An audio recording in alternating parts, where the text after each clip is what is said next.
Down, down, down. Down, down, down.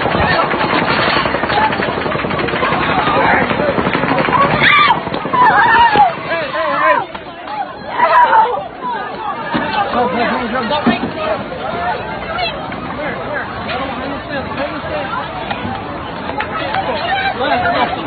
Behind the stand. Hey.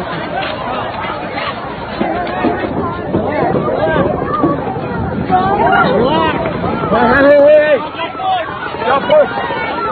Go push. Go push.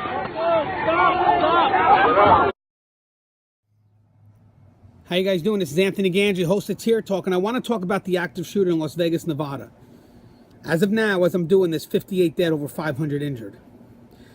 Now, again, I want to say what a great job by the Metro PD, by all the first responders. They put their lives at risk to eliminate that threat and save others. And if you look at the pictures and you look at the videos, these are first responders at their best. And I love watching the news, and I love hearing people commend those efforts. Because today, we were not divided. Today, we work together as one, all politics aside. But the reason why I'm doing this video, and it's going to be quick, very general, because I'm not an expert in active shooter. I'm not. But the one thing I want to mention is that we need to understand the role of the first responders. So when they come to an active shooter, we don't hinder the job that has to get done. And that's the key. I'm not saying that happened here, but it seems, active shooter seems to be happening a lot.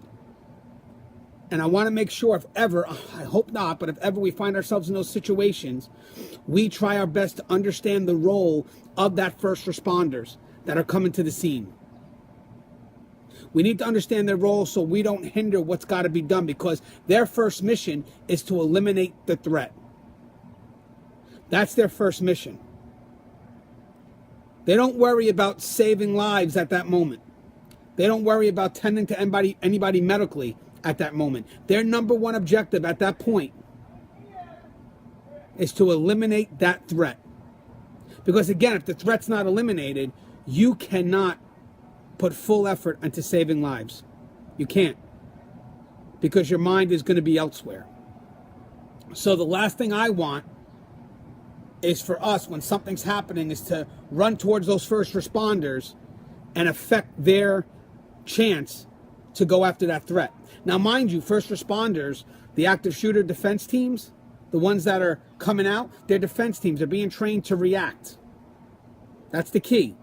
Because these are very hard to prevent. And Matt Clare says it best. If you're looking to prevent, then you need to kind of get into the mind of the individuals who are committing these acts. So in that case here, prevention is left for the psychologist to work on those motivations. But again, those motivations may not be made clear until after the event. And it's funny, as people watch the news now, they'll start piecing together things and say, wow, how come we didn't see this before? Yeah, but you're judging people based on what you already know. What's relevant at this time. It's only relevant now because you know the consequence, you know the action. So now it makes it easier to put those pieces together. But at that time, these pieces, they were out of context. They didn't blend well. Now they're starting to blend because, again, we know the final outcome. You know, I was talking to Matt Clare. He's the owner of Active Shooter Defense School out in San Diego. And he mentions that he believes the shooter was not an expert shooter. He said one thing was the reload process took a long time. He's saying with the type of gun that he had, the reload process should have been a lot shorter. He was counting maybe 30 seconds before each reload. But again, he's going by the videos he's seen. And he says it doesn't take much for someone to shoot into a confined area 400 yards away, 32 stories above. All you got to do is just point and pull. And again, if the person was looking for accuracy, the shots would be a lot slower in between shots. These were rapid fire shots. This person was spraying that confined area with bullets. Spraying it. Hitting things randomly. It's like if you're playing pool and you go to break. you just hit randomly and the balls start going in. You didn't pick for those balls to go in. You just happened to shoot in that one confined area, and that was the outcome. He also mentioned that people are being told one of two things: run for cover or lay prone. He said when the shooter's coming above and you identify the shooter from coming above, the last thing you want to do is lay prone. Because what are you doing if you lay prone? You're widening the target. You're lengthening the target. Makes it easier for him to hit. So what you want to do is, once you realize the direction of the bullets and where it's coming from, in this case 32 floors high, you want to run towards the building. And people are like, what are you, crazy? Why am I going to run towards the threat? That's insane. Well, in this case here, because the threat's above, the more you run closer to the building, he has to come out. He has to get more out that window. So actually, running towards the building is safer. Now, I know there'll be some that will push for a political agenda, whether it's pushing for more guns or no guns. I think we need to stop generalizing and looking at specifics. In this case here, the target was soft only because people were confined in one area. There's nowhere for them to go. And the person who was doing the shooting had a great vantage point, 32 floors up, 400 yards away. Great shot, had people trapped. That's what made the target soft. Even if the people inside the stadium had a weapon, it wouldn't make no difference. Because what are you going to do? Shoot blindly? You don't know where the shots are coming from. In this case here, shots are coming from 400 yards away at a hotel. The chance of killing innocent people is too great. So in this case here, the need to try to push for gun laws that advocate for carrying guns in these environments, it doesn't apply to here. Because the shooter was far removed. But don't get me wrong.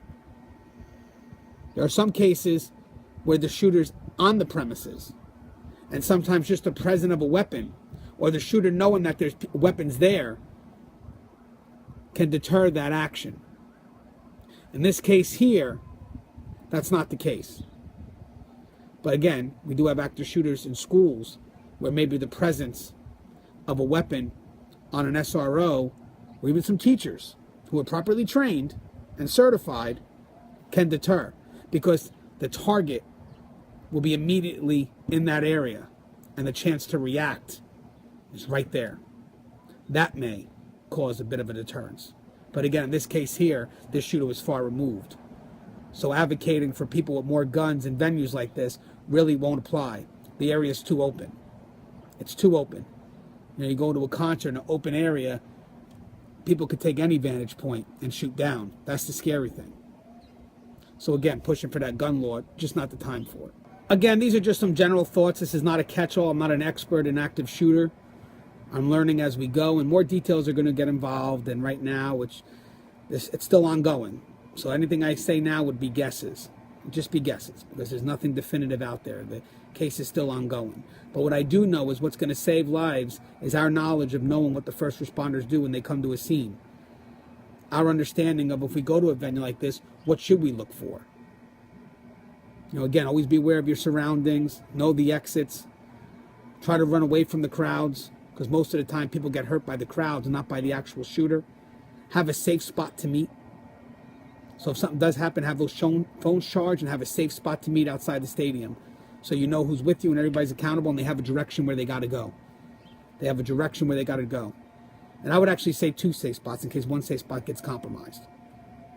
But at the end of the day, the more we know how to react, the more it will help the first responders do what they got to do, because we won't get in their way. So in this case here, it's just a general conversation, just a little knowledge out there for you to share. But it's a shame what happened today. It was a tragedy. But thank God for our first responders. Today, we were not divided. Today we stood together. And that's what makes us resilient. Love you guys. Stay safe.